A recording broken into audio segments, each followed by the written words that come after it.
ಇತ್ತೀಚಿನ ದಿನಗಳಲ್ಲಿ ತುಂಬಾ ವಿಚಿತ್ರವಾದಂತಹ ಜೀವಿಗಳು ಸಮುದ್ರದ ದಡದಲ್ಲಿ ಪ್ರತ್ಯಕ್ಷವಾಗ್ತಿದೆ. ಇಲ್ಲಿ ತನಕ ಯಾರೊಬ್ರು ನೋಡದಂತಹ ಸಮುದ್ರದ ಆಳದಲ್ಲಿರುವಂತಹ ಜೀವಿಗಳು ಈಗ ದಡಕ್ಕೆ ಸೇರೋದಕ್ಕೆ ಕಾರಣ ಏನಿರಬಹುದು? ನಮ್ಮ ಸಮುದ್ರದ ಕೆಳಮಟ್ಟದಲ್ಲಿ ಏನಾಗ್ತಿದೆ? ಒಂದು ದೊಡ್ಡ ದುರಂತಕ್ಕೆ ಇರುವಂತಹ ಮುನ್ಸೂಚನೆ ಆಗಿರುತ್ತಾ ಇದು? ಬೈಬಲ್ ಅಲ್ಲಿ ಹೇಳಿರುವ ಹಾಗೆ ಲೆವಿತಾನ್ ಎಂಬ ಸಮುದ್ರದ ರಾಕ್ಷಸ ದಡಕ್ಕೆ ಬರ್ತಾನ ಇಲ್ವಾ? ಯಾರಿದು ಲೆವಿತಾನ್? ಯಾಕೆ ಇತ್ತೀಚಿನ ದಿನಗಳಲ್ಲಿ ಲೆವಿತಾನ್ ಎಂಬ ಆ ದೈತ್ಯಾಕಾರದ ಜೀವಿ ಟ್ರೆಂಡ್ ಆಗ್ತಿರೋದು ಅಂತ ನಾನ್ ನಿಮ್ಮೊಂದಿಗೆ ಡಿಸ್ಕಸ್ ಮಾಡ್ತೇನೆ. ಸಮುದ್ರದ ದಡದಲ್ಲಿ ಇತ್ತೀಚಿನ ದಿನಗಳಲ್ಲಿ ಬಹಳ ವಿಚಿತ್ರವಾದಂತಹ ಜೀವಿಗಳು ಪ್ರತ್ಯಕ್ಷವಾಗ್ತಿದೆ. ಅದನ್ನ ನೀವು ಇನ್ಸ್ಟಾದಲ್ಲಿ ಮತ್ತಿತರ ಸೋಷಿಯಲ್ ಮೀಡಿಯಾದಲ್ಲಿ ನೋಡಿರ್ತೀರಾ.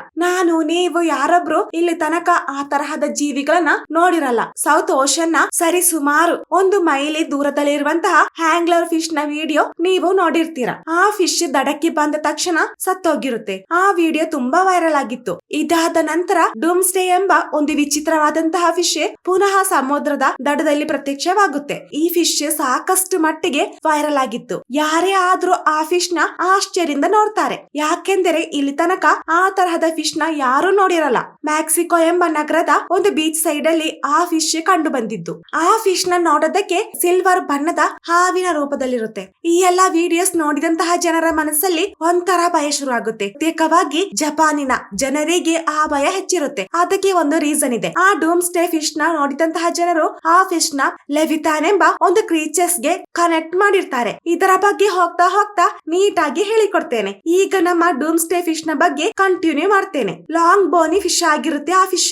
ರೆಗಾಲಸ್ ಫಿಶ್ ನೇ ಎಂಬ ಮತ್ತೊಂದು ಹೆಸರು ಸಹ ಆ ಫಿಶ್ ಗಿರುತ್ತೆ. ಅದಲ್ಲದೆ 100 ರಿಂದ 200 ಅಡಿ ಕೆಳಗೆ ಆ ಜೀವಿಗಳು ವಾಸಿಸೋದು. ಬಾಕಿ ಇರುವಂತಹ ಫಿಶ್ ಗೆ ಕಂಪೇರ್ ಮಾಡಿದ್ರೆ ಆ ಫಿಶ್ ಗೆ ಹಲವಾರು ತರಹದ ಪ್ರತ್ಯೇಕತೆ ಇರುತ್ತೆ. ಅದರಲ್ಲೊಂದು ನಾವು ಮುಂಚೆ ಹೇಳಿದ ಹಾಗೆ ಪ್ರಪಂಚದ ಅತಿ ದೊಡ್ಡ ಬಾನಿ ಫಿಶ್ ಆಗಿರುತ್ತೆ. ಅದು ಸಾಧಾರಣ ಫಿಶ್ ಗಳು ಹಾರಿಜಾಂಟಲ್ ಆಗಿ ಸಂಚರಿಸುವಾಗ ಈ ಫಿಶ್ ಮಾತ್ರ ವರ್ಟಿಕ್ಯುಲರ್ ಆಗಿ ಸಂಚರಿಸುತ್ತೆ. ಅದಲ್ಲದೆ ಅದರ ಉದ್ದ ಮತ್ತೆ ತೂಕ ಪರಿಶೋಧಿಸಿದಾಗ 30 ರಿಂದ 50 ಅಡಿ ತನಕ ಆ ಫಿಶ್ ನ ಬೆಳವಣಿಗೆ ಇರುತ್ತೆ. ಇನ್ನು ಕ್ಲಿಯರ್ ಆಗಿ ಹೇಳಬೇಕೆಂದರೆ 3 ಆನೆಗಳನ್ನ ಒಟ್ಟಿಗೆ ನಿಲ್ಲಿಸಿ ಅದರ ಉದ್ದ ಎಷ್ಟಿರುತ್ತೋ ಅಷ್ಟೇ ಉದ್ದ ಈ ಫಿಶ್ ಗೆ ಇರುತ್ತೆ. ಅದಲ್ಲದೆ ಸರಿಸುಮಾರು 270ರಷ್ಟು ತೂಕ ಆ ಫಿಶ್ ಗಳಿಗೆ ಇರುತ್ತೆ. 2010ರಲ್ಲಿ ಮೊದಲ ಸಲ ಈ ಓರ್ ಫಿಶ್ ನ ಜೀವಂತವಾಗಿ ಹಿಡಿದಿರೋದು. ತುಂಬಾ ರೇರ್ ಆಗಿ ಆ ಫಿಶ್ ಸಿಗೋದು. 1000 ವರ್ಷದಲ್ಲಿ ಸರಿಸುಮಾರು 100 ರಿಂದ 200 ಸಲ ಮಾತ್ರ ಆ ಫಿಶ್ ನ ಜೀವಂತವಾಗಿ ಮನುಷ್ಯರು ನೋಡಿರೋದು. ಇದರಿಂದ ಆ ಫಿಶ್ ನ ಸರಿಯಾದ ಮಾಹಿತಿ ಇನ್ನೂ ಸಿಕ್ಕಿಲ್ಲ.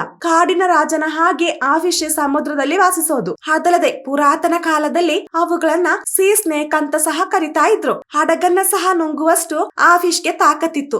ಅದಲ್ಲದೆ ಹಿಂದಿನ ಕಾಲದ ಪೇಂಟಿಂಗ್ ಅಲ್ಲೂ ಆ ಫಿಶ್ ನ ಚಿತ್ರ ಇರುತ್ತೆ. ಈಗ ಈ ಫಿಶ್ ನ ಫುಲ್ ಡೀಟೇಲ್ಸ್ ಗೊತ್ತಾಯ್ತಲ್ವಾ? ಸರಿ, ಈಗ ಆ ಫಿಶ್ ನ ನೋಡಿ ಯಾಕೆ ಜನರು ಹೆದರೋದು? ಆ ಫಿಶ್ ನ ಹಿಂದೆ ಇರುವಂತಹ ರಹಸ್ಯ ಏನಂತ ನಾನು ಈಗ ರಿವೀಲ್ ಮಾಡ್ತೇನೆ. ಅದಕ್ಕೆ ನಾವು ನಮ್ಮ ಜಪಾನ್ಗೆ ಹೋಗಿ ಬರೋಣ. ಜಪಾನಿನ ಜನರು ಆ ಫಿಶ್ ನ ರೋಂಗ್ಯೋ ನೋ ಸುಕಾಯಿ ಎಂಬ ಹೆಸರಲ್ಲಿ ಕರೀತಾರೆ. ಇದರ ಅರ್ಥ messenger from the sea god ಅಂತ.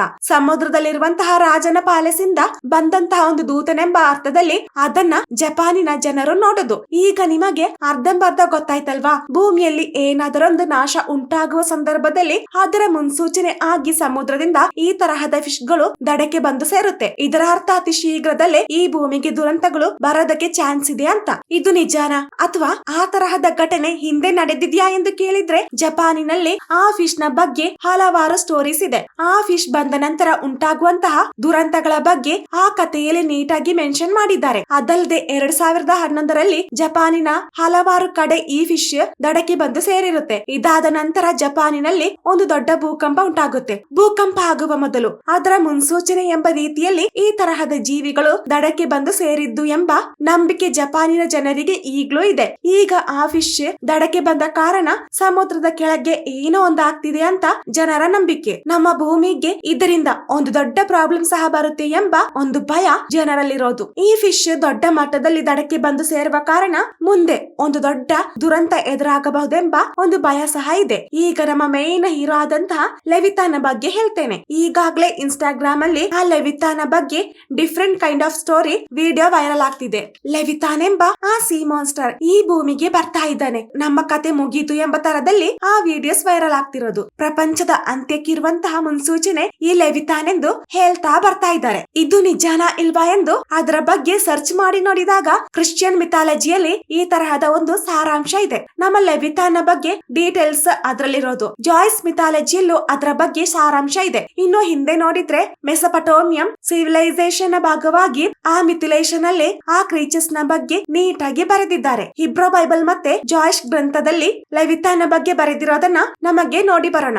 ದೇವರು ಈ ಭೂಮಿನ ಕ್ರಿಯೇಟ್ ಮಾಡಿದ 3ನೇ ದಿನ ತುಂಬಾ ಪವರ್ಫುಲ್ ಆಗಿರುವಂತಹ ಒಂದು ಹಾವನ್ನ ಕ್ರಿಯೇಟ್ ಮಾಡ್ತಾರೆ. ಮನುಷ್ಯರಿಂದ ಅದನ್ನ ಕಂಟ್ರೋಲ್ ಮಾಡೋದಕ್ಕಾಗದಂತಹ ತುಂಬಾ ಉದ್ದ ಇರುವಂತಹ ದಪ್ಪ ಇರುವಂತಹ ಬೆಂಕಿ ಹೊಗಳುವಂತಹ ಹಾವನ್ನ ದೇವರು ಸೃಷ್ಟಿಸಿದ್ದು. ಒಂದು ಹೆಣ್ಣು ಮತ್ತೆ ಗಂಡನ್ನ ದೇವರು ಕ್ರಿಯೇಟ್ ಮಾಡಿದ್ದು. ಅವುಗಳನ್ನ ಭೂಮಿಗೆ ಬಿಟ್ರೆ ಭೂಮಿಯಲ್ಲಿರುವಂತಹ ಪ್ರತಿಯೊಂದನ್ನು ಸರ್ವನಾಶ ಮಾಡುತ್ತೆ ಅಂತ ಆ ಫೀಮೇಲ್ ಲೆವಿಥಾನ ಕೊಲ್ತಾರೆ. ನಂತರ ತುಂಬಾ ಪವರ್ಫುಲ್ ಆಗಿರುವಂತಹ ನಮ್ಮ ಮೇಲ್ ಲೆವಿಥಾನ್ ನ ಸಮುದ್ರಕ್ಕೆ ಇಳಿಸ್ತಾರೆ. ಇನ್ನು ಆ ಲೆವಿಥಾನ್ ಎಂಬ ಆ ಸೀ ಸ್ನೇಕ್ ಬೆಂಕಿ ಉಗುಳುತ್ತಾ ಸಮುದ್ರದೊಳಗೆ ಇದ್ದಾನೆಂಬ ನಂಬಿಕೆ ಇನ್ನೂ ಜನರಲ್ಲಿರೋದು. ಕಲಿಯುಗಕ್ಕೆ ನಾವು ಬಂದಾಗ ಈ ಪ್ರಪಂಚದಲ್ಲಿ ಡಿಫ್ರೆಂಟ್ ಆಗಿರುವಂತಹ ಪ್ರಾಬ್ಲಮ್ಸ್ ಕ್ರಿಯೇಟ್ ಆಗುತ್ತೆ. ಪರಸ್ಪರ ನಂಬಿಕೆ ಇರಲ್ಲ. ಪ್ರತಿಯೊಬ್ಬರು ಚೀಟ್ ಮಾಡ್ತಾರೆ, ಮರ್ಡರ್ ಮಾಡ್ತಾರೆ, ನಂಬಿಕೆ ದ್ರೋಹ ಮಾಡ್ತಾರೆ. ಅಪ್ಪ ಅಮ್ಮನ ಕೊಲ್ಲುವಂತಹ ಒಂದು ಘಟ್ಟಕ್ಕೆ ನಾವು ಬಂದು ನಿಂತಾಗ ಸಮುದ್ರದಿಂದ ಆ ದೈತ್ಯಾಕಾರದ ಲೆವಿಥಾನ್ ಎಂಬ ಸೀ ಮಾನ್ಸ್ಟರ್ ನೀರಿಂದ ಹೊರಗೆ ಬರುತ್ತೆ. ಈ ಸೀ ಸ್ನೇಕ್ ದೈತ್ಯಾಕಾರದ ಆಕಾರ ಹೊಂದಿದ ಕಾರಣ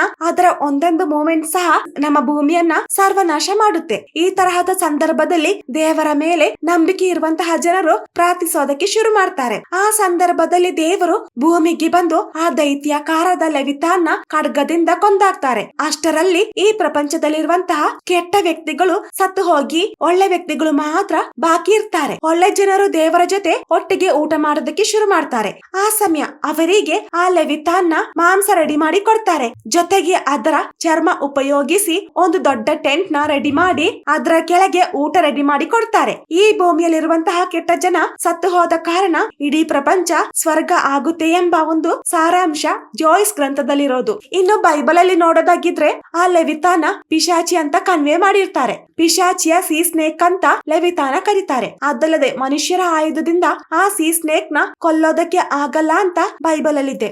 ಇದನ್ನ ನೋಡಿದಾಗ ಮನುಷ್ಯರಿಂದ ಆ ಸೀ ಮಾನ್ಸ್ಟರ್ ನ ತಡೆಯೋದಕ್ಕೆ ಆಗಲ್ಲ ಅಂತ ನಮಗೆ ಗೊತ್ತಾಗುತ್ತೆ. ಆ ಲೆವಿಥಾನ್ ಎಂಬ ಮಾನ್ಸ್ಟರ್ ಇದ್ದಾನಾ ಇಲ್ವಾ ಎಂದು ಅವರವರ ನಂಬಿಕೆಗೆ ಬಿಟ್ಟಿದ್ದು. ಹಾಗೆ ಆ ಲೆವಿಥಾನ ಹಲವಾರು ಜನರು ಸ್ಕೋಟಿಯೋ ಪ್ಲೇಟ್ ಅಂತ ಸಹ ಕರೀತಾರೆ. ಅಂಟಾರ್ಟಿಕಾ ಮತ್ತೆ ಸೌತ್ ಅಮೆರಿಕಾದ ನಡುವೆ ಸರಿಸುಮಾರು 80,000 ಉದ್ದಕ್ಕೆ ಹರಡಿರುವಂತಹ ಒಂದು ಪ್ಲೇಟ್ ಆ ಸ್ಕೋಟಿಯೋ ಪ್ಲೇಟ್ ಆಗಿರುತ್ತೆ. ಅದರ ಫೋಟೋ ಅಥವಾ ಅದರ ಮ್ಯಾಪ್ ನೋಡಿದಾಗ ಹಾವಿನ ತಲೆಯ ರೂಪದಲ್ಲಿರುತ್ತೆ. ಹಲವಾರು ಜನರು ಈ ಲೆವಿಥಾನ್ ನ ಆ ಸ್ಕೋಟಿಯೋ ಪ್ಲೇಟ್ ಅಂತ ಕರೀತಾರೆ. ಅದು ಮೂವ್ಮೆಂಟ್ ಆದ್ರೆ ಪ್ರಪಂಚದಲ್ಲಿ ತುಂಬಾ ದೊಡ್ಡ ಪ್ರಾಬ್ಲಮ್ ಉಂಟಾಗುತ್ತೆ ಅಂತ ಇನ್ನೂ ಕೆಲವರ ನಂಬಿಕೆ. ಈ ಒಂದು ಪ್ಲೇಟ್ ಅಲ್ಲಿ ಹಲವಾರು ಅಗ್ನಿ ಪರ್ವತಗಳಿರುತ್ತೆ. ಈಗ ನಿಮಗೆ ಈ ಲೆವಿಥಾನ್ ಬಗ್ಗೆ ಕಂಪ್ಲೀಟ್ ಆಗಿ ಗೊತ್ತಾಯ್ತಲ್ವಾ? ಸೈಂಟಿಫಿಕಲಿ ಪ್ರೂವ್ ಆಗಿರೋದು ಏನೆಂದರೆ ಸಮುದ್ರದಿಂದ ಆಚೆಗೆ ಬಂದಂತಹ ಆ ಕ್ರೀಚರ್ಸ್ ಗೂ ಭೂಮಿಯ ಅಂತ್ಯಕ್ಕೂ ಯಾವುದೇ ತರಹದ ಸಂಬಂಧ ಇಲ್ಲ ಅಂತ. ಆದ್ರೆ ಸೈನ್ಸ್ ಗಿಂತ ದೊಡ್ಡದು ಮೇಲೆ ಒಬ್ಬ ಇದ್ದಾನಲ್ವಾ? ಮುಂದೆ ಏನಾಗುತ್ತೆ? ಒಂದು ವೇಳೆ ಆ ಲೆವಿಥಾನ್ ಎಂಬ ಆ ಮಾನ್ಸ್ಟರ್, ಆ ಸೀ ಮಾನ್ಸ್ಟರ್ ಹೊರಗೆ ಬಂದ್ರೆ ಏನಾಗಬಹುದು? ನಮ್ಮ ಮುಂದಿನ ಆಲೋಚನೆಗೂ ಮೀರಿಸೋದಕ್ಕೆ ಆಗದಷ್ಟು ಒಂದು ದೊಡ್ಡ ಪ್ರಾಬ್ಲಮ್ ಉಂಟಾಗುತ್ತೆ ಅಂತ ನನಗೆ ಗೊತ್ತಾಗುತ್ತೆ. ಹಾಗೆ ನಿಮಗೆ ನನ್ನ ವಿಡಿಯೋ ಇಷ್ಟವಾದಲ್ಲಿ ಪ್ಲೀಸ್ ಲೈಕ್ ಮಾಡಿ, ಶೇರ್ ಮಾಡಿ, ಸಬ್ಸ್ಕ್ರೈಬ್ ಮಾಡಿ, ಜೊತೆಗೆ ಪಕ್ಕದಲ್ಲಿರುವಂತಹ ಬೆಲ್ ಐಕಾನ್ ಪ್ರೆಸ್ ಮಾಡಿ. Thank you.